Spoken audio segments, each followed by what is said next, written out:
qaybaha kala duwan ee bulshada ku nool degmada Xeraale ee gobolka Galgaduud ayaa si aad u soo dhaweeyay una hambaliyeeyay TV-ga cusub ee Galmudug TV kaasi oo si tijaabo ah hawada ugu jira. Odayaasha dhalinyarada iyo ganacsatada degmada Xeraale ayaa tilmaamay in TV-gan uu yahay mid baahi weyn loo qabay kuna soo aaday waqti muhiim ah ayna rajaynayaan inuu soo kordhiyo horumar dhinaca amniga iyo dhaqaalahaba. sida uu sheegayo nabadoon Cabdullaahi Ibraahim Ciise oo kamid ah odayaasha degmada. Bismillaahi Rahmaani Rahiim. Magacaygu waa Cabdullaahi Ibraahim Ciise. Waxaan ku noolahay degmada Xeraale.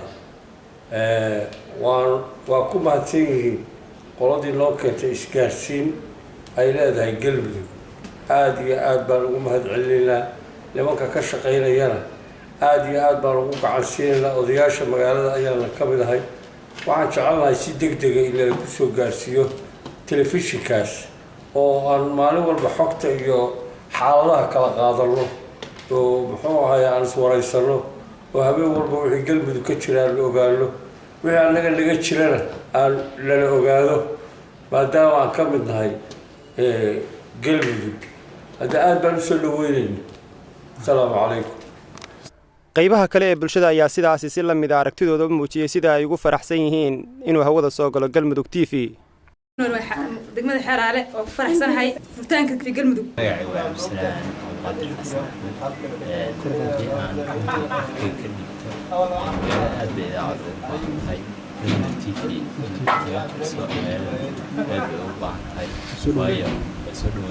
سنة واحد قاعد واحد كويس استاد لكن سادي أنا هلا العب عن سنة إن واحدة أستبدل.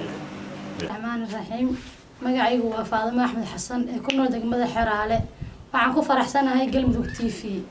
Bashiir Macallin Cali Salaad waa madaxa ururka dhalinyarada degmada Xeraale waxa uu ka hadlayaa sida uu ugu faraxsan yahay TV-ga cusub. Bismillahir Rahmaanir Rahiim.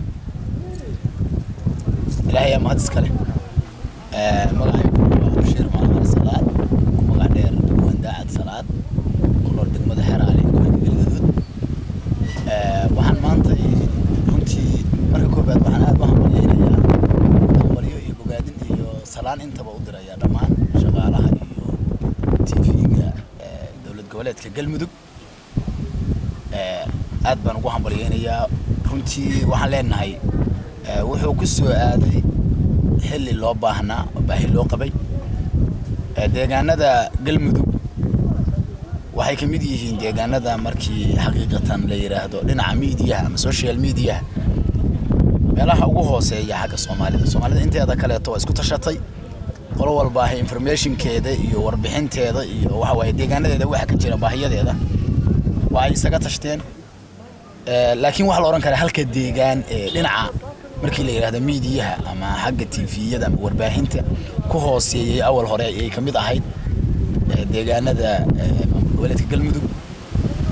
rumahantii gaar ahaan annaga hadda reer Xeraale aad baan ugu baahi weyn ugu qabnay inaan helno TV ku hadlo codkayaga aan u gudbino dhammaan baahiyadayada oo aan gaarsiino horumarka deegaanada ay ku tilmaamsanayaan iyagana aan ku baahino oo bulshada tusmo. marka aad baan u soo hambalyeynaa oo ku faraxsanahay oo soo dhaweynaynaa aad baa u mahadsantihiin.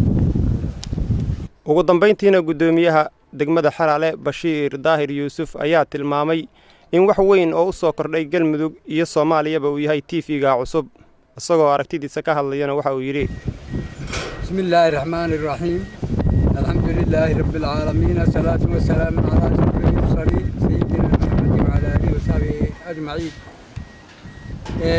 maanta degmada Xeraale xogaa farxada ka dhex muuqata oo waayahan dambe ka maqnay Galmudug sidii loo dhisay shaygii koowaad oo aan ku faraxno oo aan ummadda kala mid noqono wuxuu ahaa shaygaan maanta naloo sheegay awal ma aanu gaarin wax naga dhiman bay ahay waxa weeye shaygaas waa TV-ga Galmudug oo cusub hawada soo galay waa soo dhaweynaynaa waa u bogaadinaynaa waa ku faraxsanahay welcome baanu leenahay kuwa ka soo shaqeeyay oo TV-gaas keenayna waa mahadsan yihiin soo dhawaadaan leenahay waa degmada xeraale cabdiraxmaan sheekh cabdikariin cali galmudug TV xeraale